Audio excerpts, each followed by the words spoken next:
Uh, now, the conquest.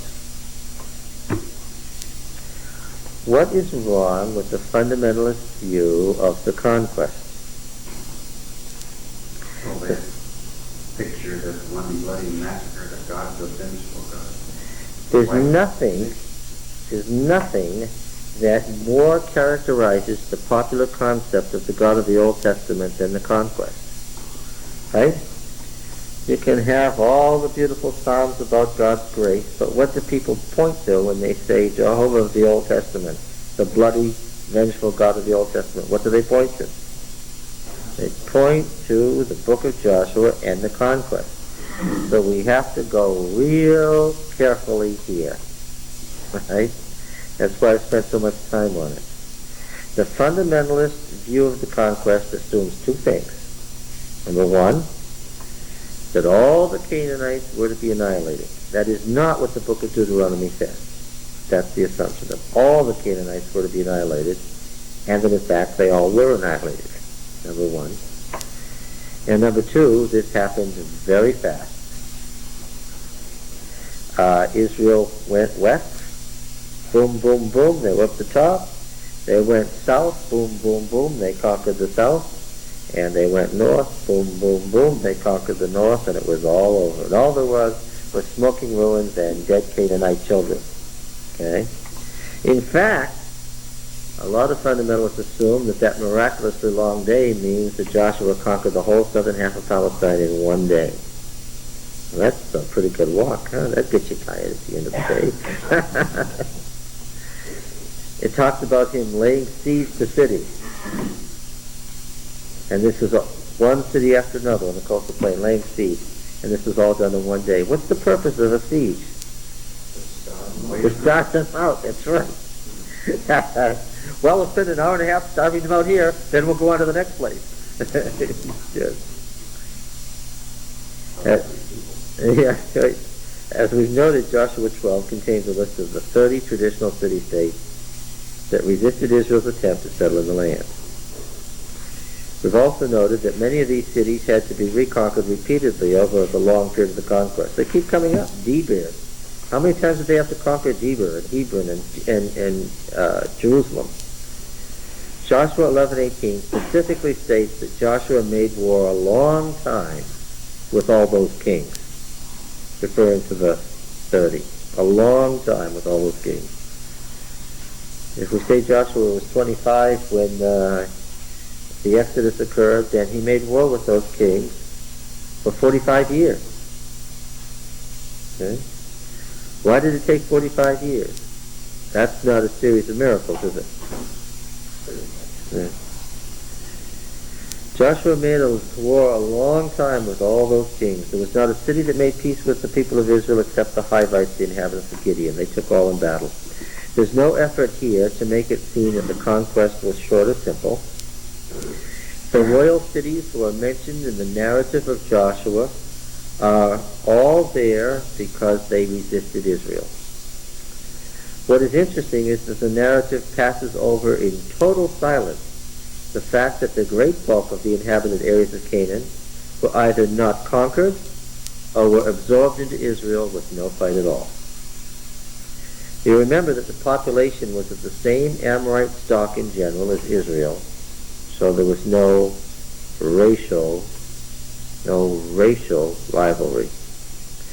It was because of this absorption process that Joshua had to counsel the people, I should say challenge the people, at the great covenant ceremony recorded in chapter 24. What did he say? Let's look at that. Joshua 24, that's a key chapter that you memorize, Joshua 24, the covenant. Why did he say this? Verse 14. After having recited the great acts of God in the history of Israel's ancestry from Abraham on, he says, now therefore, verse 14, fear Yahweh, serve him in sincerity, in faithfulness. Put away the gods which your fathers served beyond the river, and in Egypt, and serve Yahweh. What's the close this Why does he have to say that?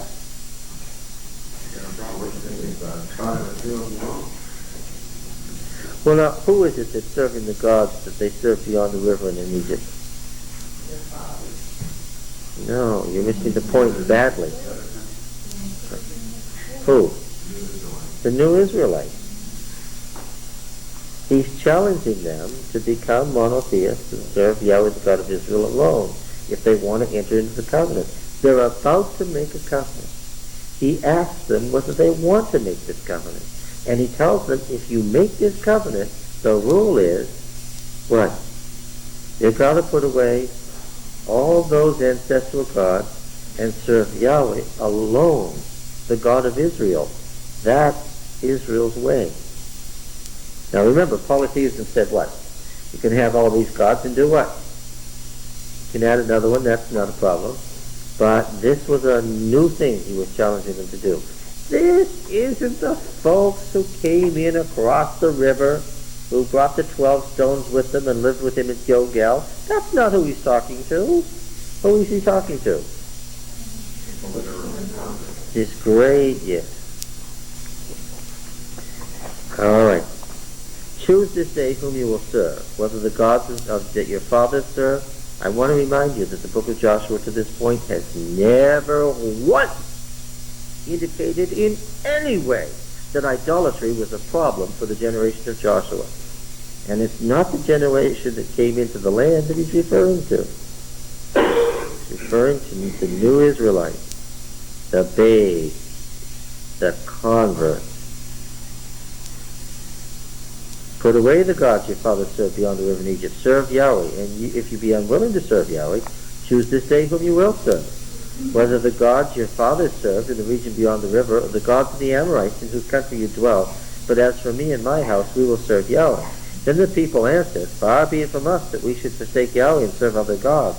For it is Yahweh our God who brought us and our fathers up from the land of Egypt out of the house of bondage, who did those great signs in our sight, preserved us in all the way we went, and among all the peoples through whom we passed. And Yahweh drove out before us all the peoples, the Amorites who lived in the land. Therefore we will serve Yahweh, for he is our God. What's required of the new Israelites? They have to make the same confession of faith and adopt the same attitude that what? The others had. Analyze that answer, though. That seemed almost as if we're the people who came across the river. Oh, you're missing the point. What does every Israelite have to say in Deuteronomy 27? Yeah. My father was a wandering Aramean, and he brought me to this place. This is called a covenant confessional. This is what they have to say to become Israelites. They have to reject what? They have to reject their history, their culture, their religion, and become what? What is their history from now on? Yes. Who is my father? Abraham is my father. What happened to my father? They went down to Egypt and were enslaved a long time, and Yahweh brought them up with a mighty hand. That's what they're required to say. There is no history apart from Israel's history. How could they just adopt a history that didn't happen? Remember, it was Israel that originated the concept of history. The pagan nations what? The actual facts of what happened to the pagan mind what? Didn't matter, because what happened is what? What will happen. There's no distinction, it's not important. If, obviously, this whole concept of playing fast and loose with the facts arises out of a diminution of history. Only in Israel do you say no. No. They did good stuff and they did bad stuff, and this is what happened. So the thing is, again, the pagan cyclic view of things is it happens over and over again, so it really doesn't matter. But that's not God's view of history. Yeah. He wants history to be a lesson so that it doesn't repeat itself. Yes, that's right. Consequently, you have a view of history that's unique in the Old Testament psalmist environment. Now the only history that matters is the history that happened to Israel, and if you want to be part of Israel, that's your history. You have to adopt the view that this happened to me and my father. Will the Gibeonites have to say this? Yeah. Just like with the United States, it kind of says to tax, a certain amount of it, and then you go through that government. That's true.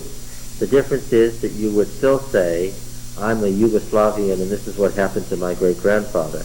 But in this culture you would say, no, I always lived here. I've lived here from the time the country was settled. Yeah. Now, but Joshua said to the people, this is clearly New Israel. You cannot serve Yahweh, for he is a holy God. He is a jealous God. He will not forgive your transgressions or your sins. If you forsake Yahweh and serve foreign gods, then he will turn and do you harm and consume you after having done you good. This is a warning about the nature of Israel's monotheism. And the people said to Joshua, nay, but we will serve Yahweh. Can you get how he's really testing them and pushing them and prodding them? And Joshua said to the people, you are witnesses against yourselves that you have chosen Yahweh to serve him. And they said, we are witnesses. He said, then put away the foreign gods which are among you, and incline your heart to Yahweh God of Israel. And the people said to Joshua, Yahweh our God we will serve. His voice we will obey. They're good Deuteronomists. So Joshua made a covenant with the people that day, and made statutes and ordinances for them at Shechem. And Joshua wrote these words in the book of the law of God, and took a great stone and set it up there under the oak in the sanctuary of Yahweh. Now listen, there's a huge Canaanite sanctuary there, and it's there to this day. And it's got a huge cult pillar that's still standing. Well, they found it toppled over, but the archaeologists put it back up. And what has that pagan temple become? Just like that, it's become what? The temple of Yahweh. Okay. That's different from cutting down the trees in the highway. Yes, it is. Instead, he wrote the words of the law on the... Here's the monster that's standing up the cult pillar. Says in Deuteronomy, you cut him down. And what does he do? He just wrote the words of the law on the cult pillar. That would straighten it up, right? That'll solve the problem. We've seen a number of times that Joshua modifies Deuteronomy, haven't we? Okay, here's another example. All right, where are we?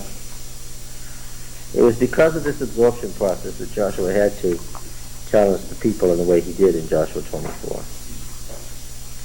Moreover, while the Deuteronomist affirms repeatedly God's intervening power to make the initial conquest possible, notice what I said, to make what possible? The initial conquest. He also makes it clear that the greatest part of the work in the conquest was a simple matter of military power. Yet the sons of Manasseh could not take possession of those cities, but the Canaanites persisted in dwelling in that land. But when the people of Israel grew strong, they put the Canaanites to forced labor. What does that tell you? Once they outnumbered them, what? The tribe of Joseph said, the hill country is not enough for us, yet the Canaanites who dwell on the plain have chariots of iron. Joshua said, but you shall drive out the Canaanites. Though they have chariots of iron, though they are strong. I should have put in there, not now, right? First you got to cut down the forest of Ephraim and live up here in the mountains first. The time will come. And Yahweh was with Judah, and he took possession of the hill country, but he could not drive out the inhabitants of the plain, because they had chariots of iron. The transition from miracle-working power to normal political processes occurs within Joshua itself. Get that? The only miraculous events are those immediately at the beginning of the conquest, where God makes it possible for tiny Israel to gain a toehold at the edge of the land and conquer the cities that directly block their access to the mountain regions.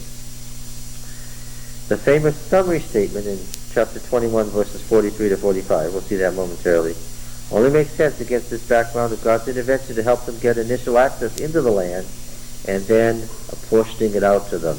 The rest was theirs, yes? What do we do with verse 20 of chapter 11? 11:20? Yeah, the summary statement. Mm-hmm. Verse 19, discussing the timeline. You didn't catch the implication of something I said. I think I did, So- but I just want to know how to translate verse 1. You probably your translation is excellent.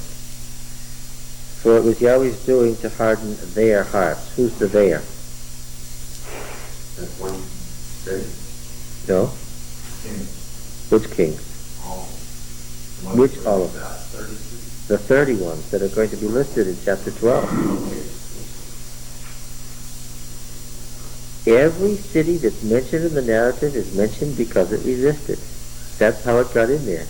If it isn't mentioned, what do we discover later? Yeah. If it's a story about you and Joshua, that's not good. Because it means what? You resisted, yes, and you got killed for resisting. The great majority of the cities of Palestine are not mentioned because they got absorbed. All right.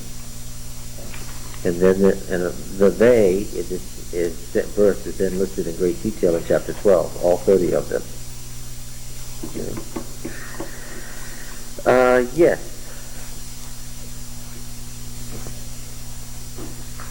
Now listen, had God wished to use miracle working power to send Israel through the whole land, could he have done it? And what would have been the result? I told you enough about the political background now that you should be able to tell me something about the result. What two powers were especially involved with the province of Canaan and especially concerned about guarding their interests there? Egypt and their great rival of this period. No, Assyria hasn't risen to any great power yet. The Hittites. The Hittites really, really, really wanted to guard Phoenicia and everything from Phoenicia north. They wanted those Phoenician cities and they didn't want anybody messing with them. And even if the Egyptian emperor thought he could mess with them, what would happen? Every time an Egyptian king thought he could. That's right.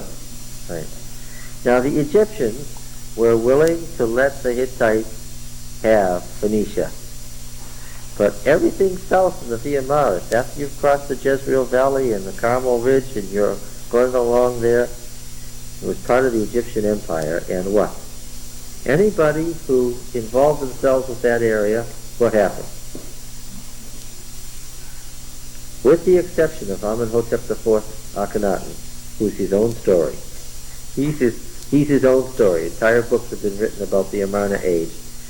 But with the exception of him, and he is an exception, anytime anybody mucked around in the Egyptian province of Canaan, what did the Egyptians do? The Pharaoh didn't send his armies. What did he do? He took his army into Canaan to annihilate anybody who messed around. Why? Because this was the money-making area for these two empires. Why was it the money-making area?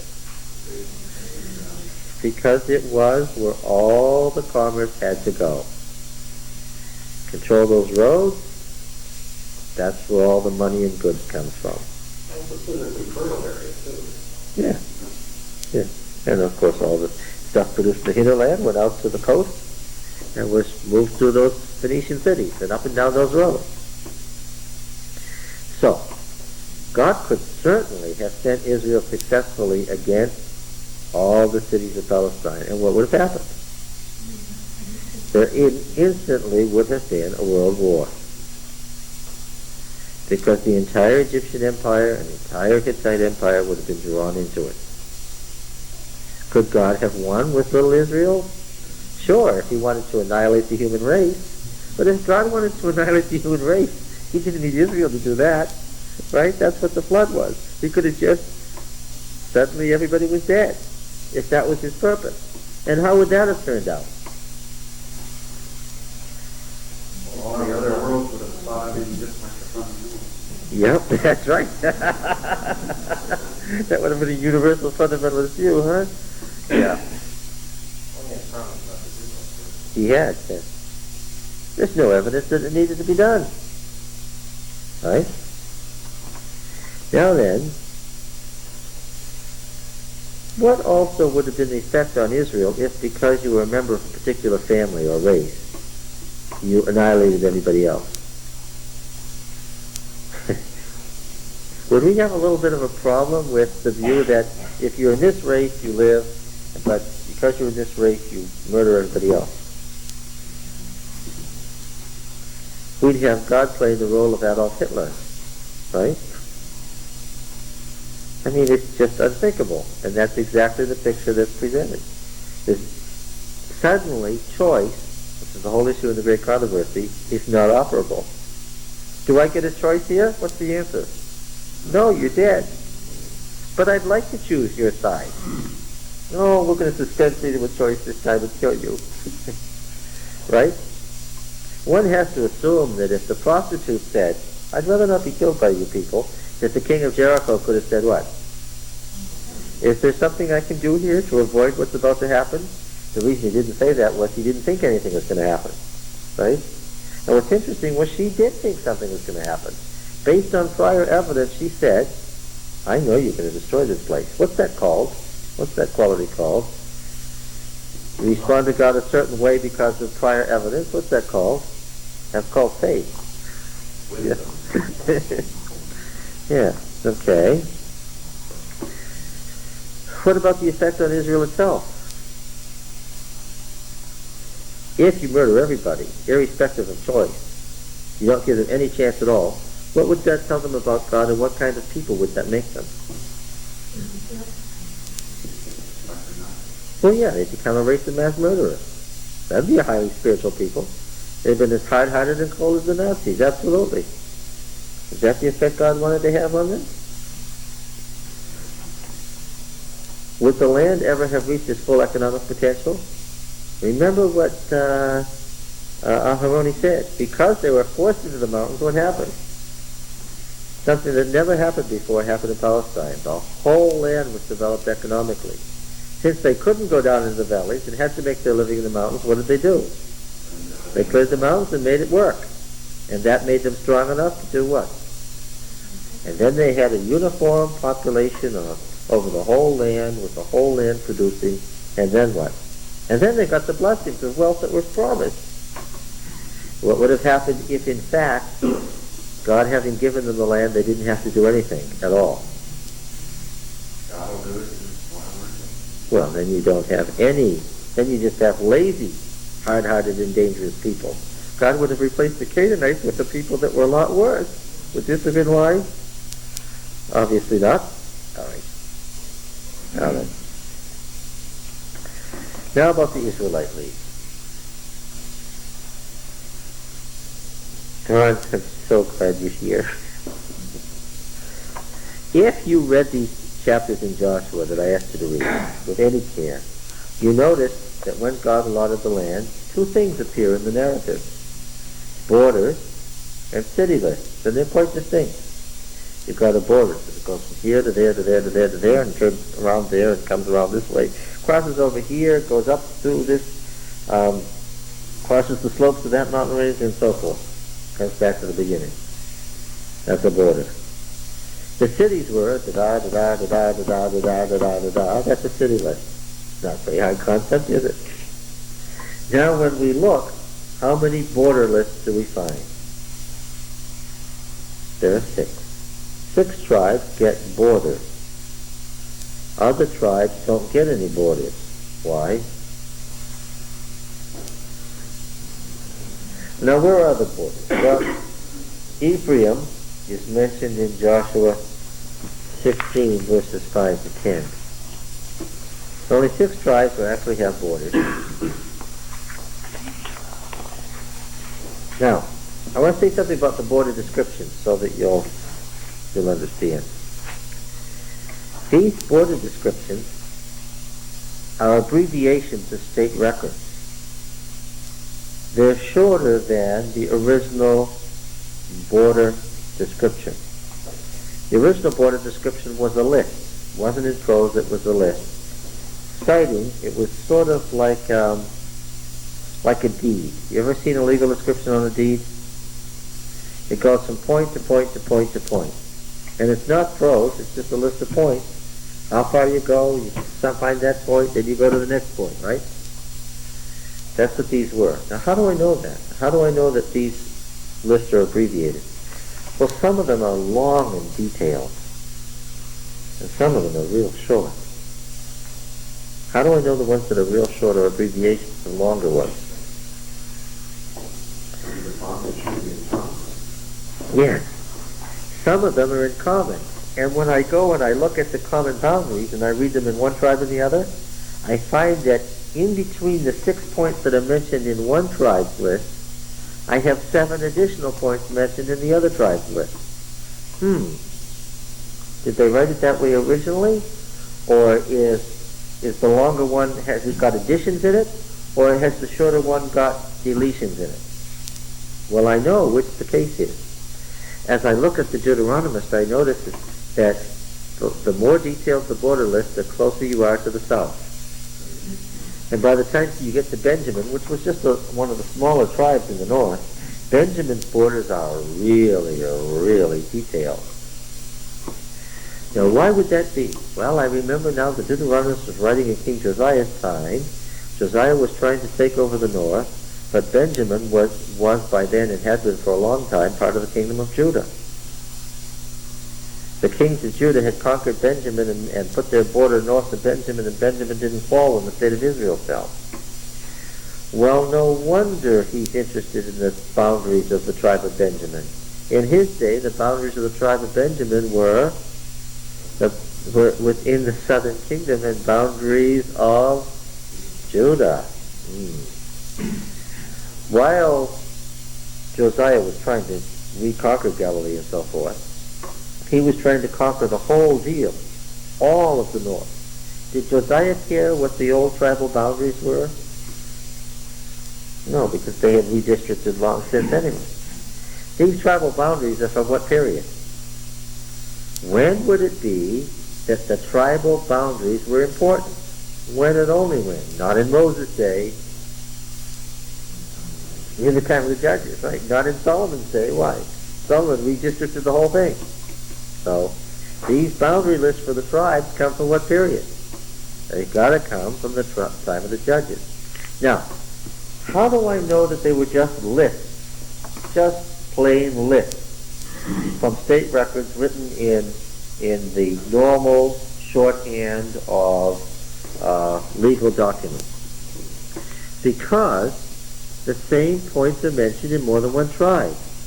But since this is a narrative, you have to make sentences out of this, because this is in a book. It's a story, right? So the editors had to supply verbs, right? You have to supply verbs in between the places. And it goes from here over to there, and it rounds around and turns this way and comes back. And guess what? When you compare the list, you've got the same places with different verbs. Oh, so when he describes the border between Ephraim and Manasseh, he goes from east to west. When he describes the border from Ephraim and Manasseh from the other tribe, he goes from west to east. And different verbs. So as I look at the various boundaries and compare them, and notice that none of the boundary lists have the same set of verbs, I know that what he's doing is he's got the list in front of him and he's doing what? From the list he's writing a narrative. And he's writing as he goes along. Being creative and choosing whatever verbs are appropriate to what he's saying as he's going. You get it? This is a seminar in Bible writing. Okay? This is Bible Writing Production 101 here. Now. Okay, now. Obviously, in those parts of the country that were of no real interest to the state of Judah, what does he do with this great long boundary list? He shortens it to a few major sites that everybody would recognize, right? With a few verbs in between. It goes along. But you can't say it goes along when you're writing a detailed border list like the border of Benjamin, right? It runs up the valley of Hinnom. It crosses over the slope at the southern end of the mountain that Jebus sits on. It runs west to the spring of Nephtoah. From there, it descends along the south side of the road. Now, what kind of a border description is that? That's a detailed one, right? That's a significant one. When you say, now the border of Zebulun crosses from the waters of Merom to the ocean. What have you done? Yeah. Did he want to write all that stuff out? Obviously not. Why not? It wasn't significant to his theological point, and may I remind you that writing was time-consuming, laborious, and expensive. Well, he shortens wherever possible. Now, we do have a boundary list for Judah. Now, what explains the boundary list for Judah?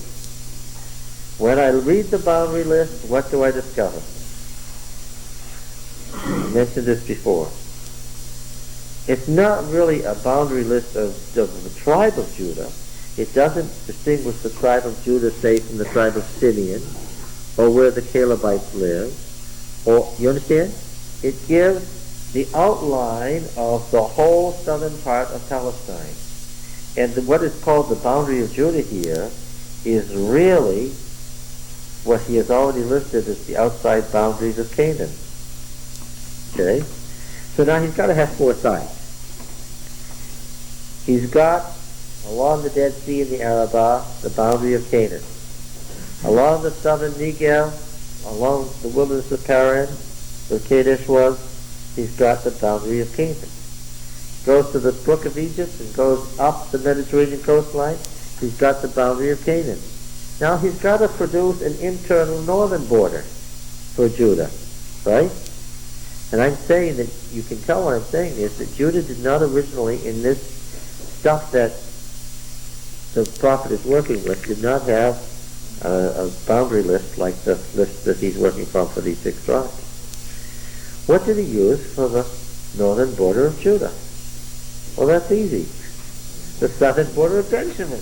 Yes, he had a boundary list from Benjamin, so he took it. He writes it backwards, but because of the way he's going.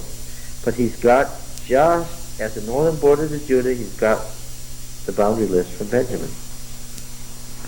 My point is that Judah doesn't have a boundary list like those found for these 6 tribes. The whole southern region that became the state of Judah is described in general terms. The point again is that there are 6 tribes, 6 and only 6, exactly 6 clearly and all alike that have boundary lists that are alike. I wonder why. And what are those? Ephraim, Manasseh, the big tribe, Benjamin their brother, Zebulun, Asher, Naphtali, the 3 brothers from the other wife up in Galilee. 3 in the mountain range, 3 in the Galilee.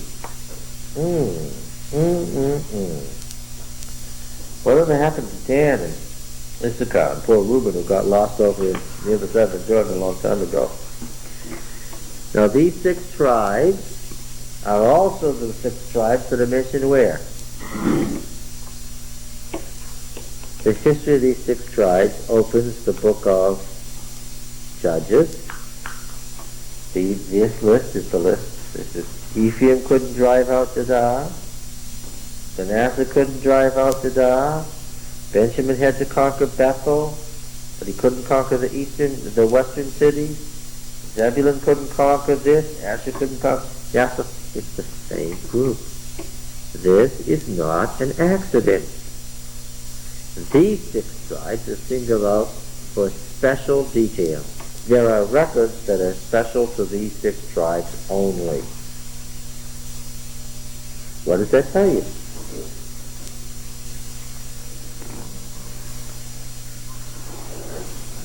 What?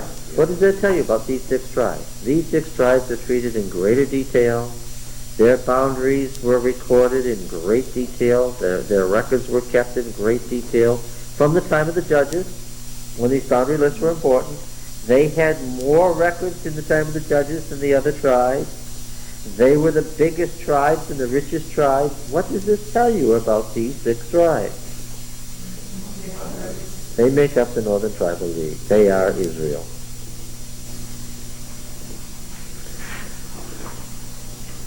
How come that Dan and not Issachar? I know the answer. What happened to the tribe of Dan? Do you remember? They got these territories in the foothills, the Shephelah, on the west side of Benjamin, going down to the coast. But they couldn't conquer it because of the Philistines. So what did they do? They moved up north. I'll tell you something, Roy.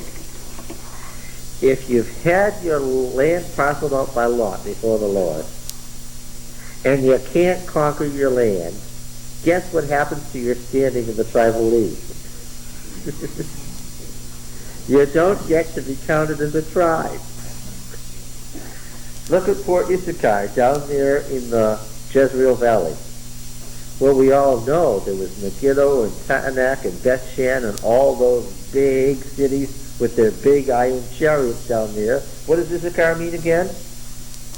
Man of labor or hireling. Servile slave, hireling. They, if you were from Issachar, wouldn't you have been delighted? They got, oh good, we don't get that nasty mountain range where it's cold and unfertile. We don't get that stuff that looks like New England. We get that rich farmland that looks like Iowa. Lucky us, only one problem. What's that? Yeah, we're going to work it for the Canaanites. Okay? And after a while, you come back, you work for the Canaanites, you haven't conquered anything, guess what? You aren't part of the tribal league anymore. You're a has-been, used-to-be tribe. Okay? Reuben never conquered any of the cities of the tableland. He was living out there on the other edge of the desert. He didn't conquer anything either, so what happened? Okay, now look. Watch it, Don. What happened to the tribe? But Don, we need 12. We got to have 12. Caleb conquered central Judah. Simeon conquered the Beersheba Valley. Jerachmeel, the Kenites conquered Arad, right? All right, the Kenizzites, the Kenites, the Jerachmeelites, they did what they were supposed to. Guess what? They're accepted into the Southern League. So what do we still have? 12. Why do we want 12? How many months are there? With new moon, 12. That's why we have 12 judges and judges. We've got to have 12 tribes, or we can't get through a year. Right? That's why there are 12 signs to the zodiac. How about Gad? What? Gad. That's Gilead. He's gone too. You stay outside the covenant land and what? Now, here's something else that bothers us. You ready for another bothersome point, John? What was the southernmost tribe of the Israelite League? Benjamin. What does Benjamin mean? Yeah, right. Southern brother. Southern brother, that's what it means. Southern brother. What does Ephraim mean? Fruitful region. Well, they were the biggest, richest tribe. Tribal name is fruitful region. Okay. What does Manasseh mean? Supplanter. Okay. He pushed out the Canaanites on the north. Okay. What are these names then? When we go through them, they're not personal names, they're what? They're territorial or regional names. Oh, now this is really giving me an ulcer, Don. Yeah, me too. I mean, they were the fundamental of what were Jacob's 12 sons. Yes, that's right. I thank you for getting to the point real fast. Well, now, wait a minute. I thought when I was reading Genesis that Reuben said something to Judah, and Judah said something about Benjamin, their little brother. Yeah, and they said, we can't take Benjamin down there because our father will die if we lose Benjamin too. And this is Judah, right? And Simeon said, well, let's just go anyway. Okay? and these people were having conversations, right? Well, I don't know what their names were. And neither does anybody else. I think I know Manasseh's original name because it's mentioned a number of times in Joshua and Judges. Machir, which means sold or bought. It means to merchandise something like in a marketplace. Machir is the verb to sell. And it's the passive participle, machir, sold. So, but that appears to be what Manasseh's original name was. So if there were these 12 brothers, what do we have to say? There were 12 brothers named something, right? And they got these names that we know them by, right? So that by the time Genesis was written down, what do you have to say? Well, number 12 was Benjamin, and so forth. Number 1 was Reuben. Okay. I really don't think you'd name your number 1 son unstable. Would you? Would you really name your number 1 son unstable? Yeah, and only in the light of the later history of the tribe would that make much sense, right? It's very hard to name your youngest son son of the south when he was born in the central hill country. So, unless you say that the Holy Spirit overshadowed Jacob every time he had a son born, and he uttered a prophecy every time he named one of his sons. Which you could say, I suppose, if you were a fundamentalist. Now then, how are we doing here? Yeah. So is this the answer to your question, what happened to all these tribes? Where did all these tribes come from? All right, let's look at Joshua now. The gates of Jerusalem. Well, that's tradition. Now you're 1,015 centuries later when traditional names had settled in. By then they thought Moses wrote all 5 books of the Pentateuch plus Job. Right? And part of getting into the canon required that there be an inspired person who wrote every book. So they knew that Joshua wrote Joshua, that Samuel wrote Samuel, that David wrote Kings. How do you know? Well, because it says Kings on this. And so, yeah, those traditional things from centuries later. The Jews in the first century were fundamentalists. You understand that, right? They were all fundamentalists. And Jesus never challenged the fundamentalist assumptions. When John saw I was in vision the Lord's Day and one other thing. All that stuff is traditional, based on their Bible, which was what? All of the stuff in Revelation was traditional, based on their Bible. What was their Bible? Yeah, the Old Testament. And what did they have for names of tribes? Yes.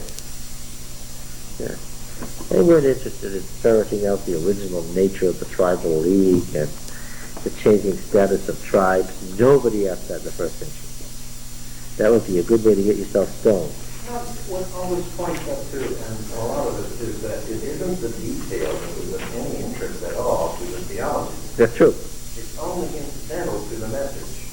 I have to tell you that we haven't done the theology of this section at all. I stopped telling you at chapter 11 what Jeremiah's point is, and we're not coming back to that till we get to the end of the book. Then I'm going to come back and say, what is all this stuff in here for? Why is it there? What is its theological function? We haven't even done that yet. All right, now, where are we? Chapter 14.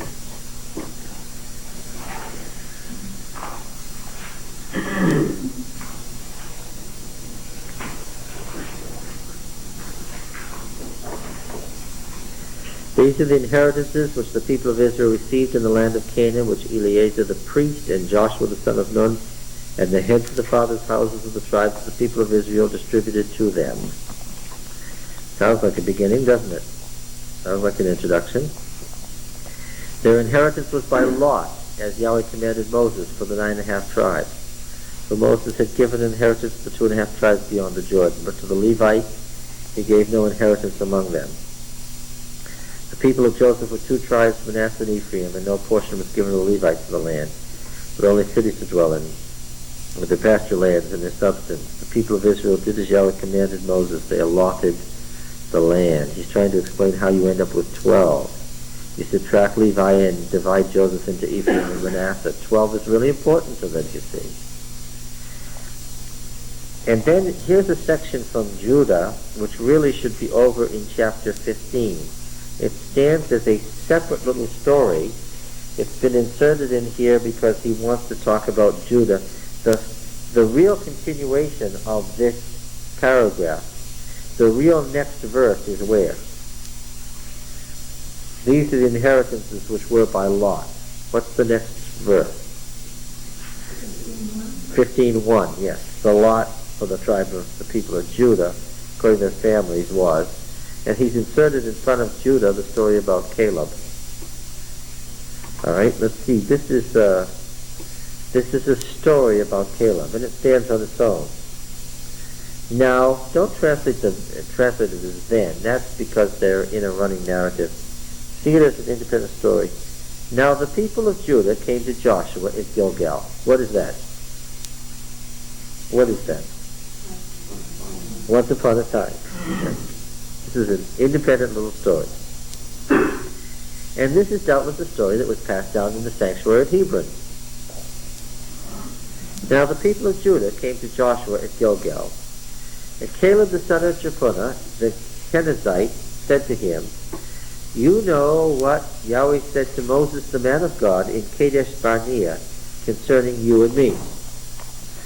I was 40 years old when Moses the servant of the Lord," there's that phrase, "sent me from Kadesh Barnea to spy out the land. And I brought him word again as it was in my heart. But my brethren who went up with me made the heart of the people melt.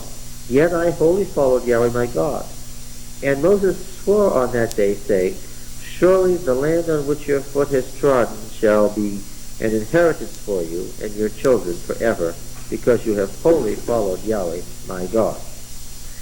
And now behold, Yahweh has kept me alive, and as he said, these 45 years, since the time that Yahweh spoke this word to Moses, while Israel walked in the wilderness. And now, lo, I am this day 85 years old. I am still as strong to this day as I was in the day that Moses sent me. My strength now is as my strength was then, for war and for going and coming. So now give me this hill country of which Yahweh spoke on that day, for you heard on that day how the Anakim were there, with great fortified cities.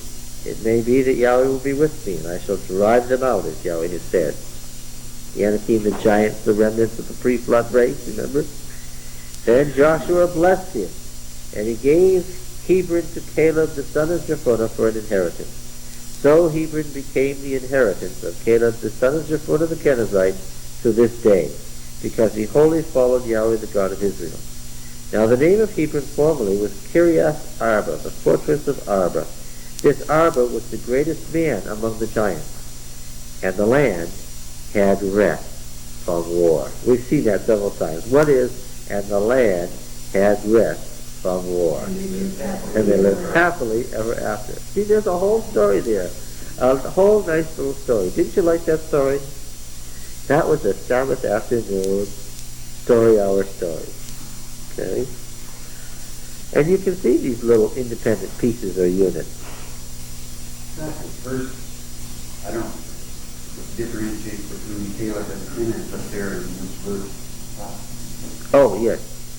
The differentiation comes later. When the Calebites become an independent tribe, independent of their family, Canaan. How do I know that such a thing happened? I've cheated and read the chronicler. The chronicler is much more interested in Judah, and he's the one who gives us the 6 Judean tribes. Good question. Boy, was that a subtle question. All right, now then. I think we get hung up on the concept of tribes as historical icons when they were not. They were clans built around a great clan leader who had successors, and if his successors were successful as he was, the clan remained In possession of something. If his clan successors were dust, then that clan subsided into the general background, and new clans That's came right. from it. The six Judean clans represent the internal divisions of the kingdom of Judah under David. The great clans of Israel. According to the chronicler, these were the six tribes of Judah. When you remember that David ruled over Judah for 7 years as a separate kingdom, these were the 6 tribes of Judah, according to the chronicler, in their 6 central divisions. They represent a snapshot. They represent a particular time and place in something that was fluid, as you say. Yes. It would be like coming into Lancaster 100 years ago and saying, who are the great families of this huge tract of country? Yes. The big loaves and the fairs, and yes. And then 100 years later, that's not the case. Yes. And then they kind of stayed, and something else is the case. Yes. All right. Isn't this fun? Now then, yes. So the answer to your question is, Caleb and the Kenizzites had not at this time been differentiated, and only in the time of David's kingdom can we make that differentiation. The lot for the tribe of the people of Judah, according to their families, reached southward from the boundary of Edom to the wilderness of Zin at the farthest south. Their south border ran from the end of the Dead Sea to Salt Sea. From the bay that faces southward, it goes south of the ascent of Akrabim, passes along to Zin, and goes up south of Kadesh Barnea, along to Hezron, up to Adar, turns about to Karka, passes along Aswan, goes out by the Brook of Egypt, and comes to its end at the Mediterranean Sea. This should be a south boundary. Now he's making this up as he goes along, of course, because he's borrowing the boundaries list of the land of Canaan. And the east boundary is the Salt Sea to the mouth of Jordan. The boundary on the north side runs to the Bay of the Sea at the mouth of the Jordan. And the boundary goes up to Beth Hogla and passes along north of Beth Araba, and the boundary goes up to the stone of Bohan, the son of Reuben. Now catch that. We're coming back to that. What the Reubenites doing with a stone in Judah? Well, we're going to find out that some of the Reubenites, at least, lived west of the Jordan for some time. We'll come to that. And the boundary goes up to Deber, the valley of Achor, and so northward, turning toward Gilgal, opposite the ascent of the Adumim, which is on the south side of the valley. And the boundary passes along to the waters of En-Shemesh, the spring of the sun, and ends at the spring En-Rogel, which is south of Jerusalem, The boundary, right, that's En-Rogel where King Solomon was crowned king, just south of Jerusalem. I got stoned there by some Arab boy. I kept telling them I was an American. That didn't help. Finally, since it looked like I was really going to get stoned, I offered them some money, and I became, from the ugly American, the great American, all at once. And then the boundary goes up to the valley of the son of Hinnom, at the southern shoulder of the Jebusite, that is Jerusalem, and the boundary goes to the top of the mountain that lies over against the valley of Hinnom on the west, at the northern end of the valley of the Rephaim. Then I can tell that this is from the period of the Judges. A boundary line of Judah that passes south of Jerusalem is bound to be from the period of the Judges, right? Then the boundary extends from the top of the mountain to the spring of the waters of Nephtoah, and from there to the cities of Mount Ephron. Then the boundary bends round to Baalah, Kiriath Jearim, and the boundary circles west of Baalah to Mount Seir, passes along the northern shoulder of Mount Jearim, that is Kesalon, and goes down to Beth Shemesh, passes along by Timnah. Now we're in the foothills, Timnah, remember from, that's what Dan should have inherited. Who do you think of? The giant, Samson. The boundary goes to the shoulder of the hill country north of Ekron. Boundary bends round to Shikharon and passes up to Mount Bala and goes out to Jabneel. Then the boundary comes to an end at the Mediterranean Sea.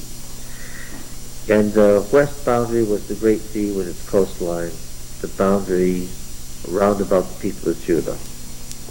According to the commandment of Yahweh to Joshua, now this is the why did he mention Caleb twice? Because the other was an insert. According to the commandment of Yahweh to Joshua, he gave to Caleb, the son of Jephunneh, a portion among the people of Judah, Kiriath Arba, that is Hebron, Arba being the father of Anak. Caleb drove out from there the three sons of Anak, Sheshai, Hyman, and Talmai, and the descendants of Anak. He went up from there against the inhabitants of Debir. Now the name of Debir formerly was Kiriath Sefer. See, Joshua conquered Debir. Now we're talking about Caleb conquering Debir. Caleb said, whoever smites Kiriath Sefer and takes it to him, I'll give Achsah, my daughter, as wife. Othniel, the son of Kenaz, the brother of Caleb, took it.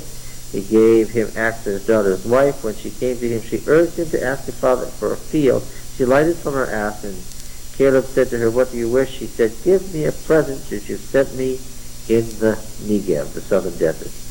Give me also water springs. Caleb gave her the upper and lower springs. That's how come the Calebites have the water.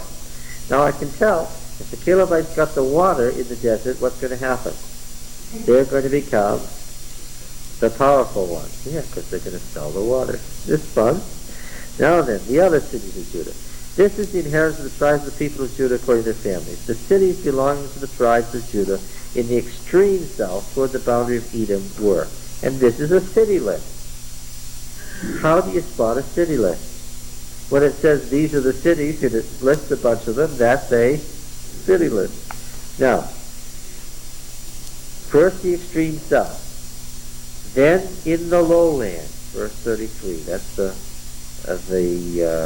cities all along the coastal plain, right? And it numbers them out. Verse 48, and in the hill country of Judah. And it counts them into different districts. And in the wilderness of Judah. Now let me see. Verse 32 says, in all, 29 cities with their villages.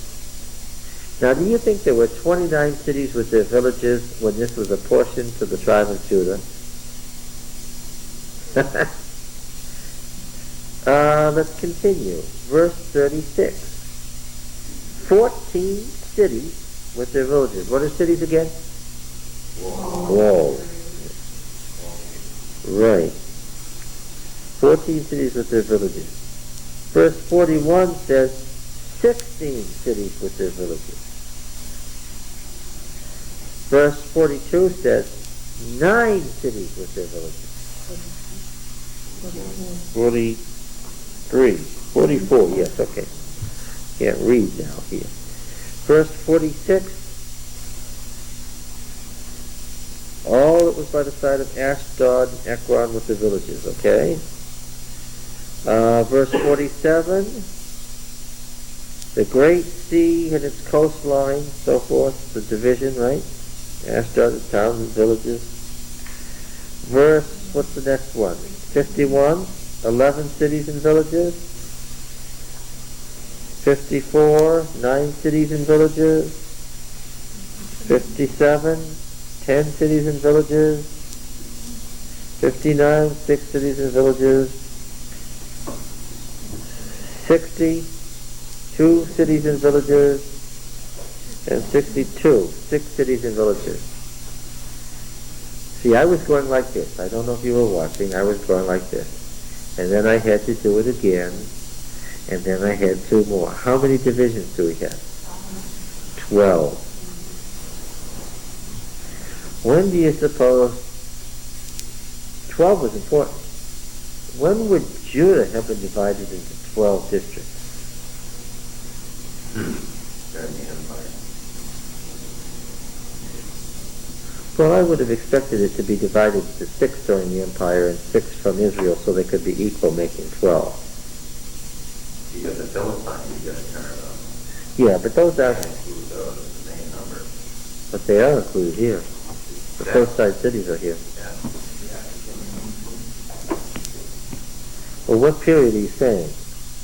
After the fall of Israel. After the fall of Israel. Now, how many tribes are there? Israel's gone. What are we going to have? We're going to have 12 tribes, so what do we have now? So I can say that this is sure enough what God gave them, but the list as it's contained here is what? Is what came to be. This is the 12 divisions of the kingdom of Judah. All right? As distinct from the kingdom of Israel. You don't read these things if you're fundamentalist. Don't read these verses and they're not a problem. Well, you do, but you don't get any significant number of divisions or anything You know, fundamentalism tends to read very... How many of you read these going to school? Gave any significance to the divisions into 12 sections? You read it. Big deal. Exactly. Okay. Dan is because he was a backbiter to God. Dan abandoned his territory. At least, and that's why Dan isn't in the New Testament. He abandoned his place. Even Issachar, having to do slave labor for the Canaanites, did what? He stayed there. And Issachar's in the New Testament list. It's on the 12 gates. Dan is missing. Levi's counted because it's no longer priesthood. Dan is missing because alone among the tribes, Dan did a no-no. And what was that? Dan abandoned its place and was considered a traitor for that. Who do we assign to that spot? Judas. Yeah. Even Peter thought that 12 was important. Right?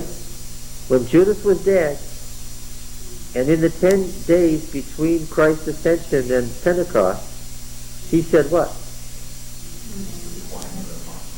This man, this son of a devil, has lost his place. What have we got to do?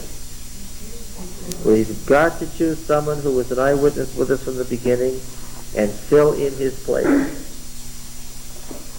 Okay? Can't go into this without 12 of us. Right? He's a good Jew. Who ever heard of 11 of anything?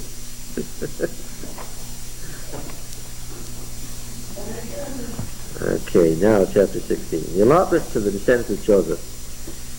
Went from the Jordan by Jericho, east of the waters of Jericho, into the wilderness, going up from Jericho into the hill country to Bethel. Then going from Bethel to Luz, it passes along Adaroth, the territory of the Archites. Then it goes down westward, territory of the Japhlethites, and as far as the territory of Lower Beth-horon, then to Gezer, and it ends at the Mediterranean Sea. The people of Joseph, Manasseh, and Ephraim received their inheritance. The territory of the Ephraimites by their families, here's the first boundary list from the Northern League, was as follows. The boundary of their inheritance on the east was, it's very clear, isn't it? Azeroth Adar as far as the upper Beth-horon, and the boundary goes thence to the sea.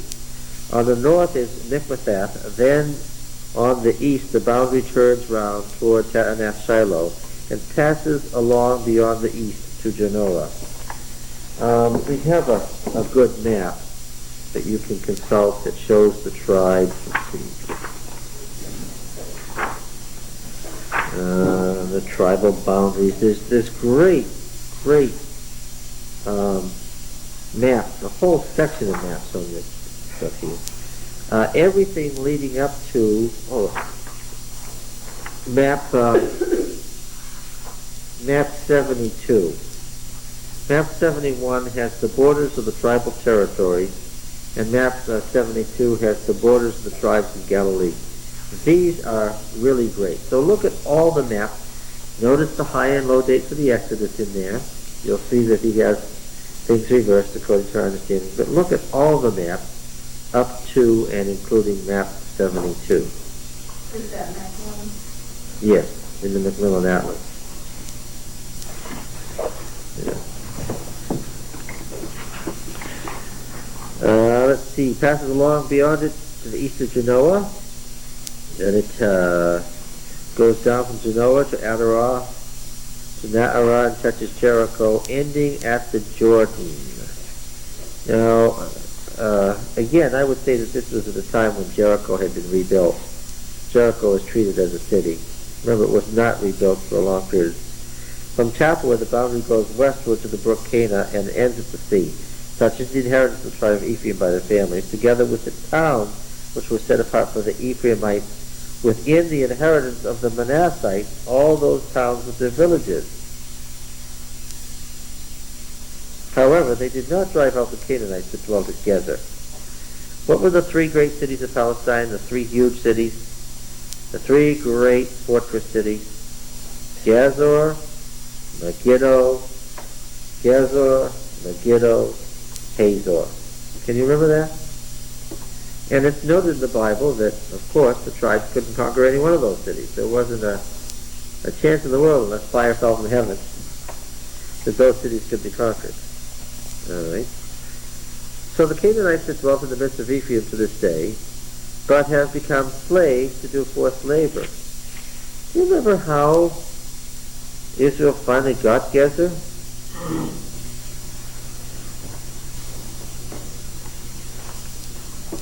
A weak Pharaoh needed a strong Solomon to be his buffer, so he gave him Gezer as a dowry along with one of his daughters. It was given to Solomon as a gift. That's how Israel got Gezer. Now Manasseh, firstborn of Joseph. You'll appreciate this, Don. To Machir, the firstborn of Manasseh, the father of Gilead. We have seen this process so often, where the prominent citizen becomes the father of the region. We talk that way, don't we? Who is the father of our country? We all know it was George Washington, right?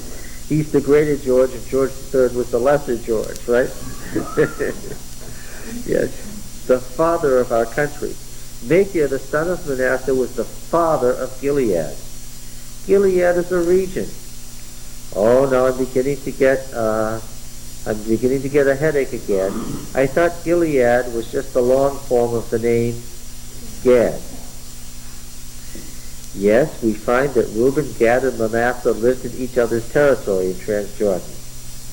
There's nothing like the sharp divisions like you have west of the Jordan. East of the Jordan, what do we have?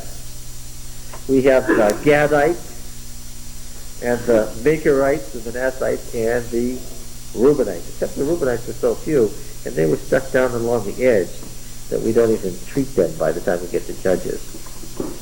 So the tradition to name the sons of Joseph by these names is already established in Jeremiah's time. That's right.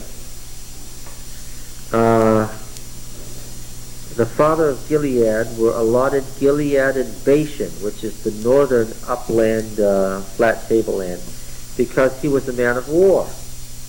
And allotments were made to the rest of the tribe of Manasseh by their families. Abiezer, Helek, Asriel, Shechem, Hefer, and Shemida. Oh, these are the brothers. And what do I find out they are? They're city-states in Palestine. Don, do you have a headache yet? Manasseh's descendants were certain cities. What have I said so often? Genealogies? Where's the cities, yes.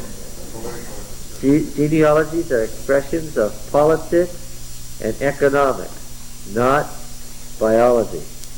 Have I mentioned that before? Yes. Yes. Now, the next verse, Dawn, contains apparently the biological relationship, because the next verse says something different from that verse.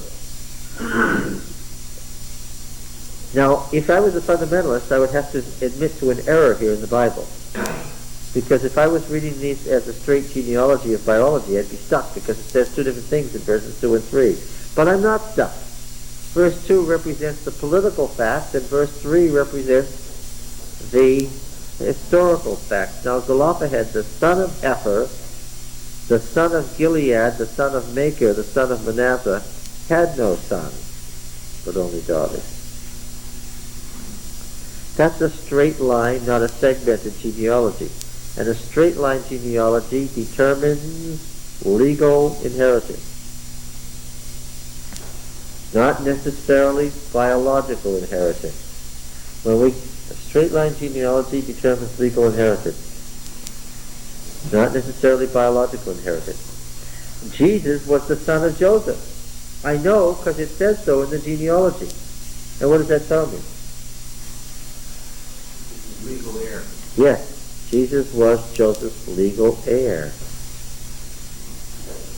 That's what it tells me. It doesn't tell me anything about biology. And so then this reminds us of the story in Numbers about the daughters of Zelophehad who came and said, they came to Eleazar the priest and Joshua the son of Nun and said, Yahweh commanded Moses to give us an inheritance along with our brethren. So according to the commandment of Yahweh, he gave them an inheritance among the brethren of their father. Thus there fell to Manasseh 10 portions beside the land of Gilead and Bashan, which is on the other side of the Jordan, because the daughters of Manasseh received inheritance along with his sons. And so really these 5 daughters represent 5 tribes. Now of Gilead was allotted to the rest of the Manassites. The territories of the Manassites reached from Asher to Michmethath, which is east of Shechem. Then the boundary, what am I reading now?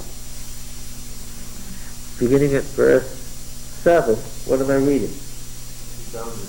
Suddenly I'm reading a boundary list. Goes along southward to the inhabitants of En, that is spring of Tappuah. The land of Tappuah belonged to Manasseh, but the town of Tappuah on the boundary of Manasseh belonged to Ephraim. The boundary went down to the brook Kena. The cities here to the south of the brook among the cities of Manasseh belong to Ephraim. Then the boundary of Manasseh goes on the north side of the brook and ends up at the sea. The land to the south being Ephraim's, and the north being Manasseh's, with the sea forming the boundary. On the north, Asher has reached it, on the east, Issachar. Why doesn't he give us a boundary list there? Because he's going to give us a boundary list when he gets to those tribes. Also in Issachar, now get this, also in Issachar and in Asher, Manasseh had Bethshan and its villages, and Ibleam and its villages, and the inhabitants of Dor and its villages, and the inhabitants of Endor and its villages, and the inhabitants of Taanach and its villages, and the inhabitants of Megiddo and its villages. The third is Nathan. Yet the sons of Manasseh could not take possession of those cities, but the Canaanites persisted in dwelling in the land. The people of Issachar said what? We can't conquer those cities. And so what did the folks from Manasseh, the tribe immediately to the south of them, say? Oh, you can't? Well, say, have I got a deal for you? We'll conquer them for you if you'll give them to us. And what did the folks from Issachar do? They did, and in due time, what happened? Those cities were, in due time, absorbed. Not conquered, but absorbed. When the people of Israel were strong, they put the Canaanites to forced labor and did not utterly drive them out. The tribe of Joseph, we read this before, said to Joshua, why have you given me but one lot, one portion of inheritance, although there are numerous people? Since hitherto Joshua said, if you numerous people, go up to the forest and clear around the land of the Perizzites and Rephaim, since the hill country of Ephraim is too narrow. The tribe of Joseph said, the hill country is not enough for us. Yet all the Canaanites who dwell in the plain have chariots of iron, both those of Bethshan, the villages, and those of the valley of Jezreel. Joshua said to the house of Joseph, to Ephraim and Manasseh, you are a numerous people and have great power. You shall not have one lot only, but the hill country shall be yours. For though it is a forest, you shall clear it and possess it to its farthest borders. Yet you shall drive out the Canaanites, though they have chariots of iron, and though they are strong.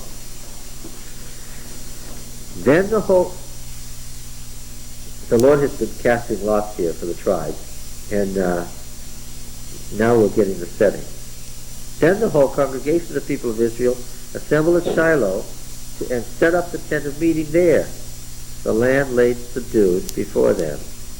They move it up into the hill country. Where have they been living? All this time, where have they been living? In Gilgal.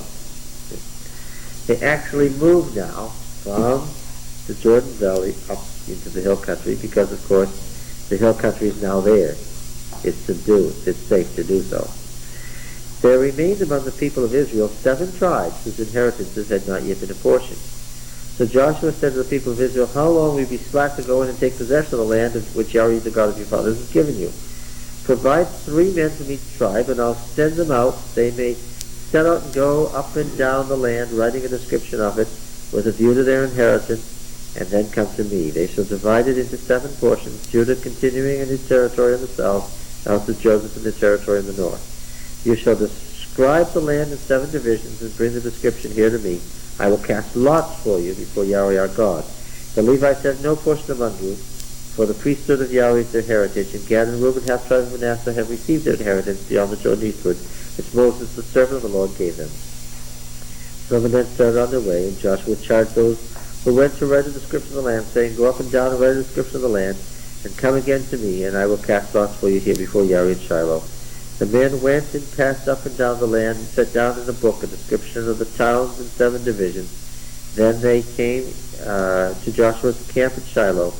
Joshua cast lots for them at Shiloh before Yahweh, and there Joshua portioned the land to the people of Israel to eat his portion. So God decided, you cut it up into what you think is 7 equal portions, and God decided who got what. And let's see, number 18th chapter fit in chronologically with the 17th chapter. That doesn't seem like it's the same narrative. I know it's not, it's a whole new beginning. The 17th chapter and the 16th chapter, the picture here is of people who are living in Gilgal, and the only tribes that have moved out of Gilgal are Ephraim, Manasseh, and Judah. All the others are still living in Gilgal, and Joshua oversees the movement up to Shiloh and says, now what? Now these other tribes have got to do it. They've got to go out from here, and you divide what's left into 7 equal portions, and I'll cast lots to see who gets what. So the Lord is giving the land, right? The Lord is determining who gets what. Number 1 is Benjamin. 19:1. Second came for Simeon. 19:10, Zebulun. 17, Issachar. Verse 24, Asher. 32, 6 lot for Naphtali. 40, tribe of Dan. Okay, the lot of the tribe of Benjamin, verse 11. According to families in the territory allotted to it, fell between the tribe of Judah and the tribe of Joseph. Verse 12 begins, verse 12, see? 18:12 begins this way. On the north side, their boundary began at the Jordan. What are we reading here? The boundary list. Then the boundary goes up to the shoulder, the slope north of Jericho, then goes up through the hill country westward and ends up in the wilderness of Beth Awen. From there, the boundary passes along southward in the direction of Luz, to the shoulder of Luz, the same as Bethel. Then the boundary goes down to Adaroth Adar, upon the mountain that lies south of Lower Beth Horon. Then the boundary goes in another direction, turning on the western side southward from the mountain that lies to its south opposite Beth Horon, and it ends at Kiriath Baal, that is Kiriath Jearim, a city belonging to the tribe of Judah. This forms the western side. The southern side begins at the outskirts of Kiriath Jearim, and the border goes from there to Ephron, the springs of the water of Nephtoah. Then the boundary goes down the border of the mountain that overlooks the valley of the sons of Hinnom, which is the north end of the valley of the Rephaim, and it goes down the valley of Hinnom, south to the shoulder of the Jebusites, southward to En-Rogel. This is the boundary. He needed a northern list for a northern boundary for Judah. This is where he got it, word for word. Southern border of Bethel, Bethel Benjamin, is the northern border of Judah. That's how he made it up. Bends in a northerly direction, going on to En Shemesh, and thence goes to Geliloth, which is opposite the center of Edomim. Then it goes down to the stone of Bohan, the son of Reuben, and passing on the north of the shoulder of Beth Arabah, it goes down to the Arabah, then to the boundary passes the north of the shoulder of Beth Hogla, and the boundary ends at the northern bay of the Salt Sea, at the south end of the Jordan. This is the southern border. The Jordan forms its boundary on the east side.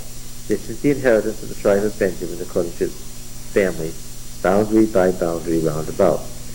Now the tribes of the cities of the tribes of Benjamin according to families were Jericho, Beth Hogla, Emek, Keziz, and so forth, Beth Arabah. It's a city list. Obviously, city lists were made up for the purposes of taxation. Okay. The second lot came up for Simeon. So the tribe of Simeon, according to its families, and its inheritance was in the midst of the inheritance of the tribe of Judah. What boundaries are we going to find for Simeon? No boundaries. Yeah. It had for its inheritance Beersheba and so forth. Ziklag, cities, some of these cities were familiar with Sharuan. 13 cities with their villages. And Rimmon, the spring of pomegranate, 4 cities. Baalath, Beer, Ramah, the Negev. This was the inheritance of the tribe of Simeon according to its families. The inheritance of the tribe of Simeon formed part of the territory of Judah, because the portion of the tribe of Judah was too large for them. The tribe of Simeon obtained its inheritance in the midst of the inheritance of Judah. Zebulun.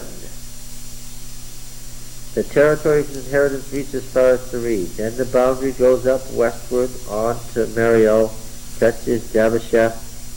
Then the brook, which is east of Jokneam, from Sarid goes in the other direction eastward toward the sunrise to the boundary of Kisloth Tabor, that's Mount Tabor, southwest of the Sea of Galilee, goes to Dabarath, then up to Japhia.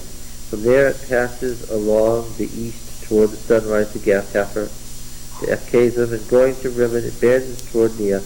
Then on the north, the boundary turns to Hanathoth, and it ends in the valley of Iftahel.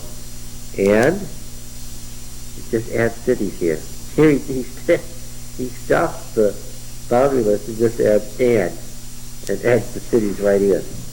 And 12 cities and their villages.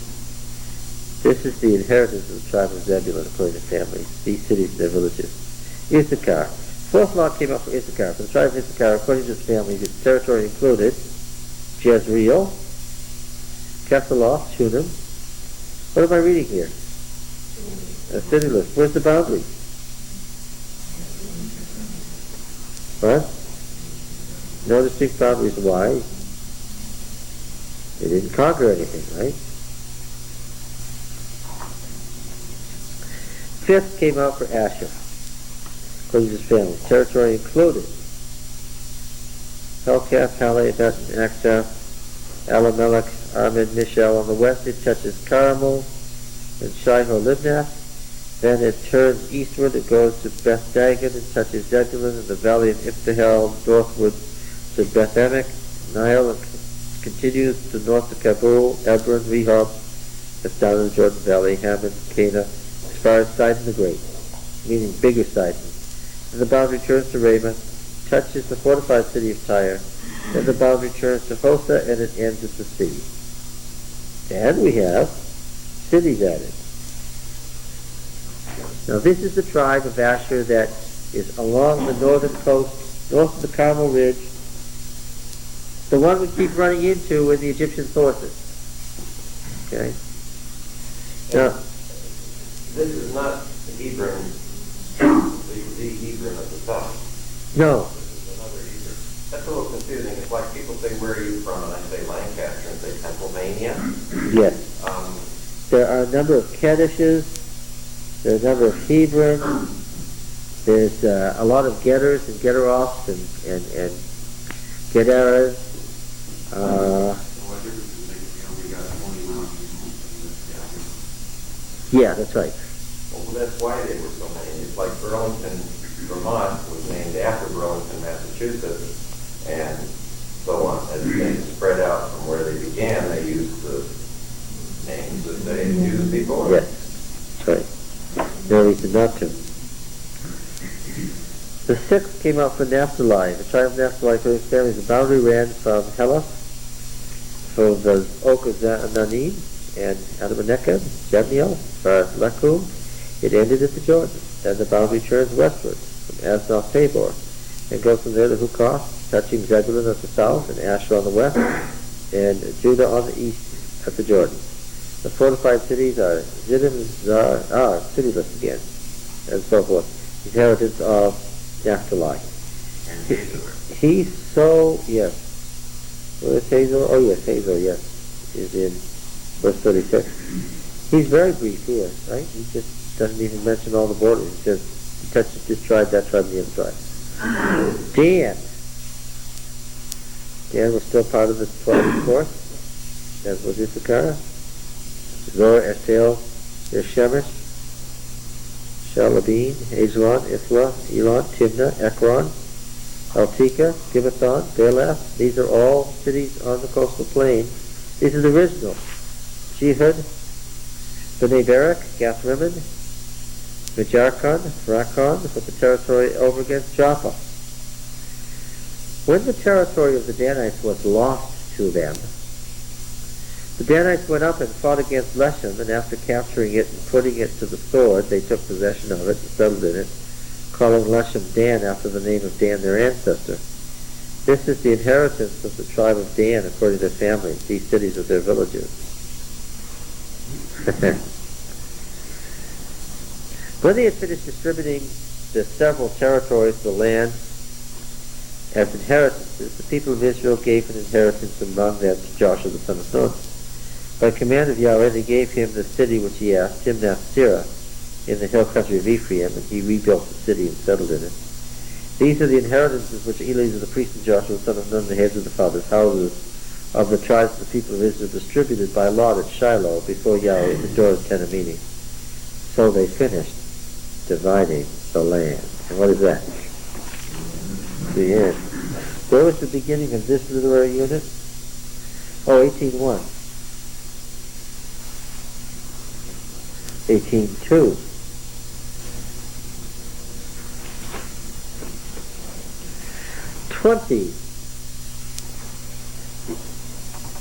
How many cities of refuge did the book of Deuteronomy envision? 6. Well, let's see. Is it really Deuteronomy 19? Let's see.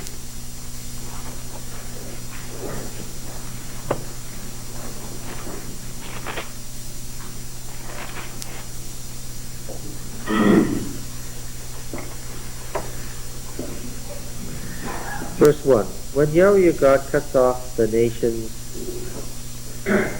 whose land Yahweh your God gives you, and you dispossess them and dwell in their cities and in their houses, you shall set apart 3 cities for you in the land which Yahweh your God gives you to possess. You shall prepare the roads and divide it into 3 parts, the area of the land which Yahweh your God gives you as a possession, that any manslayer can flee to them. Okay? Now, where is that land again? What land is being talked about? Canaan, which is Trans-Jordan included in Canaan? No. I know from Deuteronomy 4, because I read it, that in Trans-Jordan, Moses had set up how many cities of refuge? Okay, keep your finger in Deuteronomy 19 and go to Deuteronomy 4. Does Deuteronomy seem like a long time ago to you?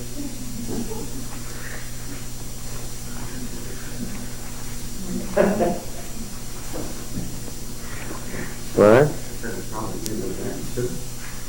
Yes. Verse 41. Then Moses set apart 3 cities in the east, beyond the Jordan, that the manslayer might flee there, who kills his neighbor unintentionally without being at enmity with him in time past, and that by fleeing to one of these cities he might save his life. Bezer in the tableland for the Reubenites, and Ramoth in Gilead for the Gadites, and Golan and Bashan for the Manassites. Okay, now, in Transjordan, how many cities of refuge are there? 3, which numbers 35 agrees with. Now, back in chapter 19, we've read that when the Lord your God cuts off those nations, how many cities should you set up? 3, making 6.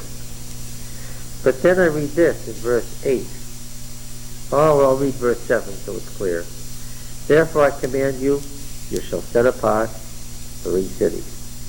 And, verse 8, if Yahweh your God enlarges your border as he swore to your fathers, and gives you all the land which he promised to give to your fathers, provided you are careful to keep all this commandment which I command you this day, by loving Yahweh your God, and by walking in his ways, then you shall add 3 other cities to these 3. Lest innocent blood be shed in your land which Yahweh your God gives you for an inheritance, and so guilt of bloodshed be upon you. How many cities does that mean? 9. Are you with me? I mentioned this in great detail when we were Deuteronomy, but it obviously didn't stick. How many cities of refuge in Transjordan? 3. How many cities of refuge in Canaan? No. 6. 3 in parentheses. 3 plus 3. They start with 3. Maybe they'll get 3 more. Right? If they're faithful and they get all the land, they're going to have 3 more. A total of 9. I would get 9 as well. Well, we're going to add 3 more in the land that yet remains. We haven't talked about the land that yet remains yet. Of course, what do we expect? There's going to be, if everything goes according to plan, there should be 12.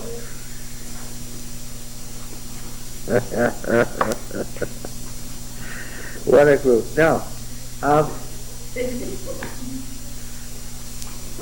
what does this indicate about the state of the conquest at this point? They're setting up 3 cities of refuge. What does that tell you? Yeah, they are not where they're supposed to end up, right? Didn't you learn that there were 6 cities of refuge in grade school? Yeah. The person who made the textbook didn't read all the way. Okay. Now then, appoint the cities of refuge as I spoke to you through Moses, the manslayer who kills any person, without intent or unwittingly may flee there, that they may be for you refuge from the avenger of blood. He shall flee to one of these cities and stand at the entrance of the gate of the city and explain his case to the elders of that city. Then they shall take him into the city and give him a place, and he shall remain with them. If the avenger of blood pursues him, they shall not give up the slayer into his hand, because he killed his neighbor unwittingly, having had no enmity against him in times past. And he shall remain in that city until he stood before the congregation for judgment, until the death of him who is high priest at the time. Then the slayer may go again to his own town and his own home, to the town from which he fled.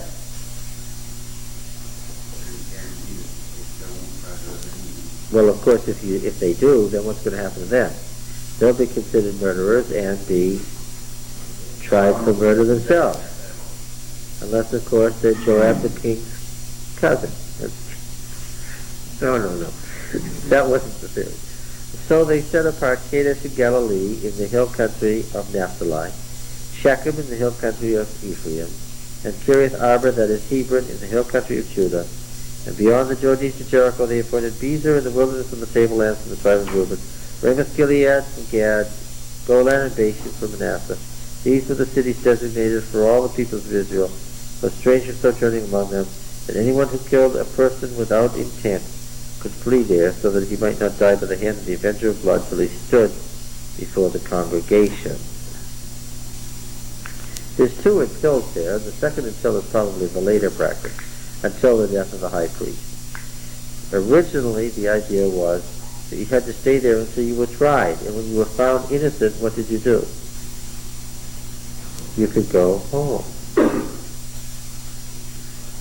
This until the death of the high priest could be 70 years. Right? That's a later until. You've got two untils in that sentence. Did you notice it? Is everyone with me?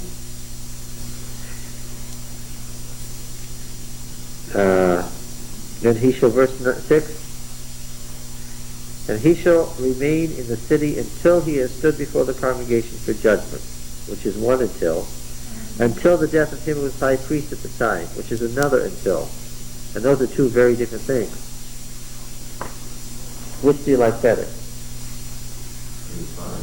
Yeah, I'd rather be there just till I was tried. Could go home. Unless they were off in the trial. No, I don't get the impression that they had long trials. It didn't take 3 years to get in front. Maybe that would have worked for Job.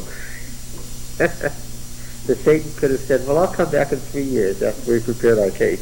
Let's see, verse 21:1. Then the heads of the fathers' houses of the Levites gave to Eleazar, the priest, and Joshua the son of Nun, heads of the fathers' houses of the tribes of the people of Israel, and they said to them at Shiloh in the land of Canaan, Yahweh commands through Moses that we be given cities to dwell in, along with pasture land for our cattle.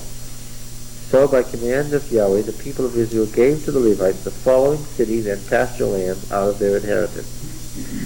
The lot came out from the descendants of the Kohathites. One of the things that I noticed in Joshua, and I noticed it right from the beginning chapters of Joshua, is that Joshua is the composition of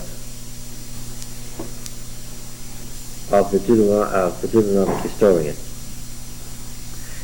Deuteronomy never includes P's material except to change it around, right? Deuteronomy doesn't like P, doesn't like P's stuff. Remember? The only time that the book of Deuteronomy quotes anything from P is to make a change in it. There's no Levitical families who are descended from Aaron in Deuteronomy. Right? Aaron isn't even a priest in Deuteronomy. Moses is. But when you get to Joshua, the traditional stuff about the Aaronite priesthood appears. It's Eleazar, who is the son of Aaron, right? The ark is the Ark of the Testimony, which is a P phrase.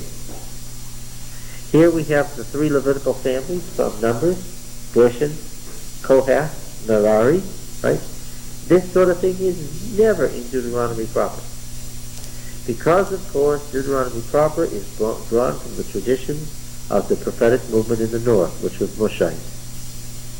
But when you get to Joshua, he's writing from the viewpoint of his day, and of course, in Jerusalem, what was the great priesthood? The Jerusalem, the Aaronite priesthood.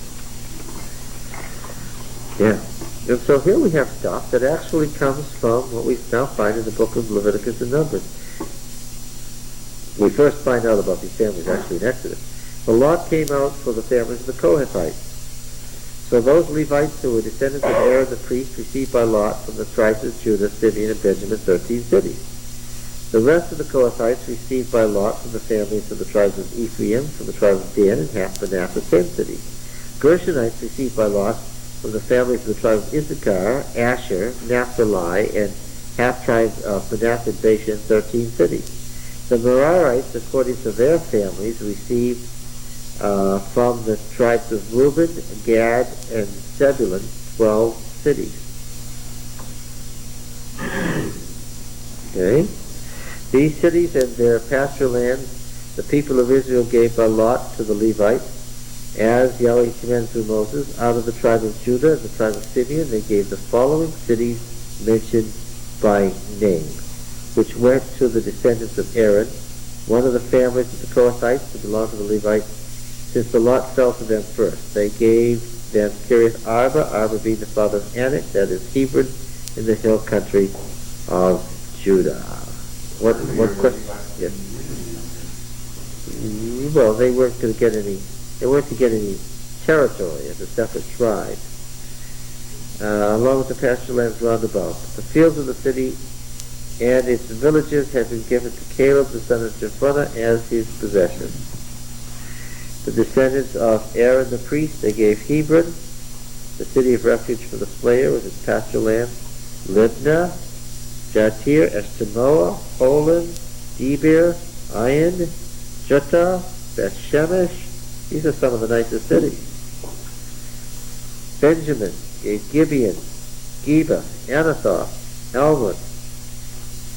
Alright, the Kohathites, belonging to Kohath family of the Levites, the cities allotted to them from Ephraim, Shechem, which was for the manslayer, Gezer, Gibzaim, Beth-horon, and from Dan, Eltika, Gibbethon, Ajalon, Gath-rimmon, and from Manasseh, Ta'anak, Gath-rimmon, Kohathites, 10 and all. They've got some of the best cities, you see. Gershon, where did they get from? Half tribe of Manasseh, Golan and Bashan. You've heard of the Golan Heights, right? With its pasture lands, the city of refuge for the slayer. Beshtirah with its pasture land, the tribe of Issachar. Kishion, right there by the Mount Tabor. Debirath, Yarmouth, and Ganin, 4 cities out of Asher. Mishal, Abdon, Helkath, Rehob, 4 cities out of Naphtali. Kedesh, Hamath, Kartan. The rest of the Levites, the Merarites, were given out of Zebulun, Jokneam, Karta, Dimnah, Nahalal, Bezer. These really are Jahaz, Kedemoth, Nephath, Gad, Ramoth, Gilead, which is a city of refuge, Mahanaim. Remember that's where Jacob wrestled with the angel. Mahanaim. Heshbon with all its pasture land. Jazer. As for the cities of the 7 Merarite families, that is the remainder of the families of the Levites, those belonging to them were 12. The cities of the Levites, in the midst of possession of the people, were 48 cities. Pasture lands round about. So it was with all these cities. Now, it's very striking that those are the best cities. They got all the best cities. The Levites got the best of the best. That's good, huh? The priesthood got the best.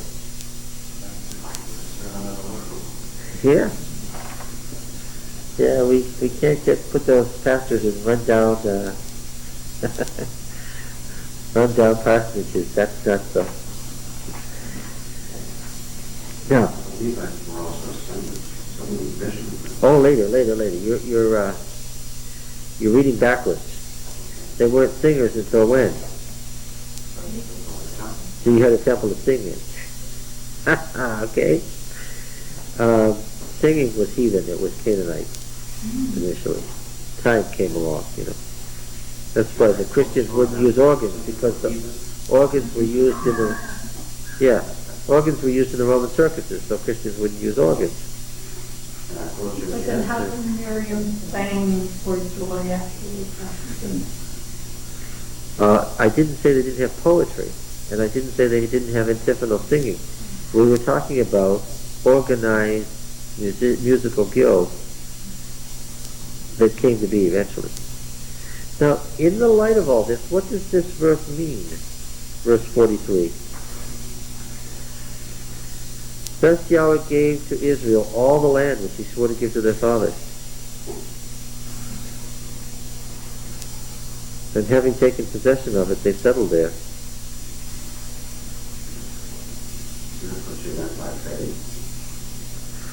Well, first, what does the first part of the sentence clearly mean in its context? Thus Yahweh gave to Israel all the land which he swore to give to their fathers. Yes, he assigned it to them. This verse is always taken out of its context. Right? There's a verse in Isaiah that says, "Woe to him that getteth up early in the morning." It's my favorite text. It does add more that changes the meaning of the text, though. Context is important here. This is a summary of the section that says, there's a lot of land left. This whole section began chapter 13 by God saying what?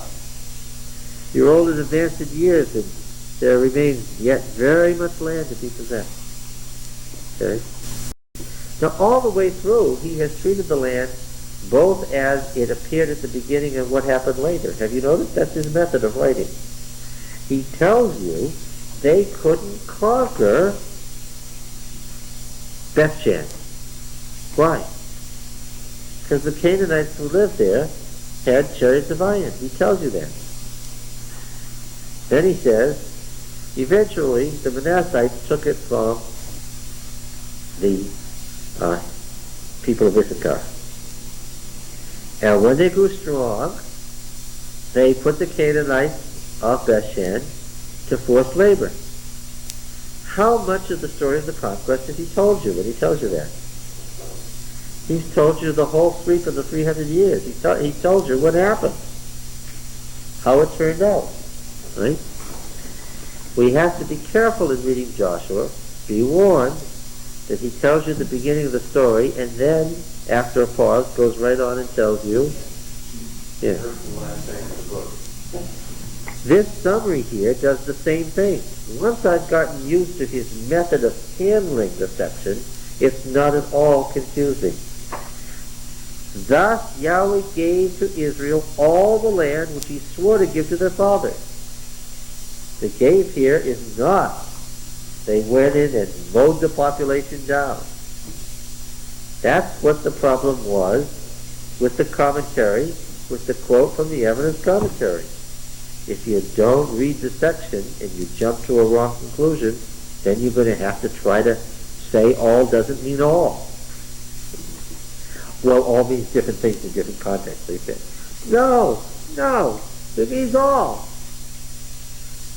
He gave them all of it. Now he continues, and having taken possession of it, they settled there. But how much time is included in that statement? The next 300 years. Does he lead us to believe that they settled there the next day?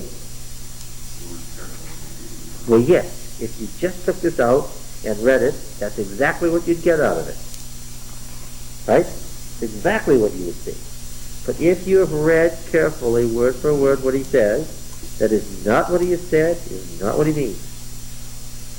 God gave it to them, and what was their business to do? Take possession of it.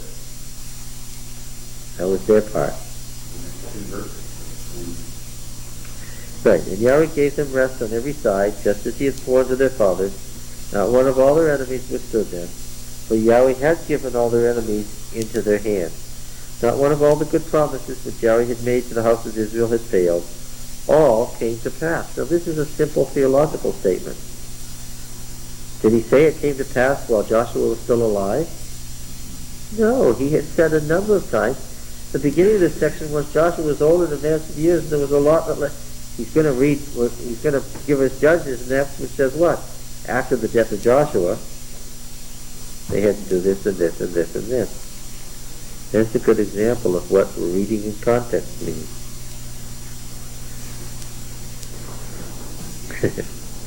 So what does all mean in this sentence? Yep. Then Joshua summoned the Reubenites and the Gadites. So he sort of gives us his point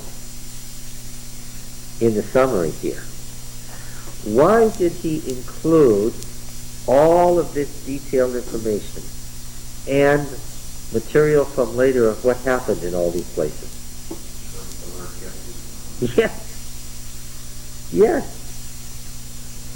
First of all, I can see, as he's writing, I can see the prophet's problem. He must not give the impression to the people of his day that the conquest was God promised Israel the land and sent them in, and they mowed down the Canaanite population. Why did Jeremiah not want the people of his day to think that? Because that there was no chance they lose their inheritance. Because that would go to the unconditional nature of the promise which they believed in. We can just do what we want to. Don't worry about the Egyptians. Don't worry about the Babylonians. We are here. God mowed everybody down for us. This is it. We're here. That's it. He cannot give that impression. He has got to go back to the historical records and say that is not what happened. That means that those people believe that happened. Oh, of course they did. Absolutely, that's what they believed. Telling them you're wrong. That's exactly why Joshua is written so carefully. It's a very subtle book. On the other hand, what can he not do on the other side of the issue? That's right. He can't say, God didn't help us. How did we get this land? We got it by our own strength, right? Don't worry about God's promises. We're strong enough to do it our own. You see the twin dangers? He can't go too far to the right. Then God mowed everybody down. And he can't go too far to the left, saying human power was what made it possible. So he steers a steady theological course. How did we get the land? God gave it to us. And how was that? Yeah. And then told us to go do the rest and guided the process over 300 years. Without making any promises that if we didn't do it, we'd be able to stay forever. You understand? Yes, that's exactly. Justification and sanctification is exactly that same division of God's action, man's response. Now I see what he's up to. He's got to prevent the dissidents from saying, we can do as we please. Either because we're powerful enough to, we can play the Egyptians off against the Babylonians, and our human wisdom will be sufficient to keep ourselves alive. We've been able to survive on the land 1,000 years. We can keep on. And he's got to, on the other side, not give the impression, well, what God does for us is he works miracles to save us. Don't worry about the political process. Don't worry about any of that stuff. We can be what we are. God will come down here and work miracles. He'll mow down the Babylonians just the way he mowed down the Canaanites. What's the warning about that? When the Canaanites were too strong, they didn't get mowed down. Right? That's what he's telling the people. And that doesn't mean that God didn't keep his promises. So, I understand now what all of this information in this section from chapter 13 on is doing here. Why did he do all of that from 13 to 21? All of that long, laborious stuff. Because that is his documentary evidence that what he's saying is true.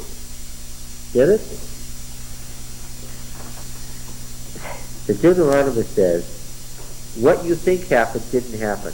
This is what actually happened. And you must agree with me. Why? Because here are the records that show it to be so. And since this is exactly what happened, this is the theological deduction you must make. This is what you must conclude. Get it? Okay. And his actual statement is not... Now what do you think has happened today? The fundamentalist reads the book of Joshua, and what does he see? He sees that God mowed down the Canaanites. The liberal reads the book of Joshua, and what does he see? The tribes of Canaan the tribes of Israel won Canaan by a normal political process, and there was no supernatural involved at all.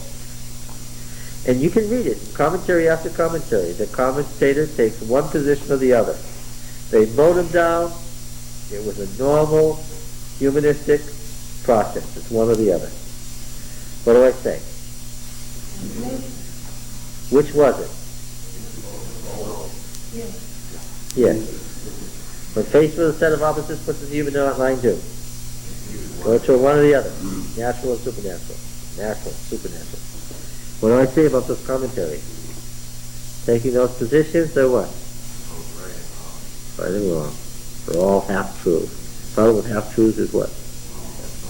Yeah, they're deceptions. So as Okay. Adventists, do we have a misconception of the way our church? Well, what does the Evidence Bible Commentary take? You know the answer to that. Which side does it go to? No, but I To the mean, we supernatural, have of a course. misconception of the way our church, our church started, back when, and Sure, if you read a book we like have the- a mis- well, sure. I mean, similar to- Of course, it was all supernatural. On the other hand, if you read a book like The Rise of Adventism, you find out what the economic and political and social and religious backgrounds were that made Adventism an almost inevitable movement in the 1820s. Bye.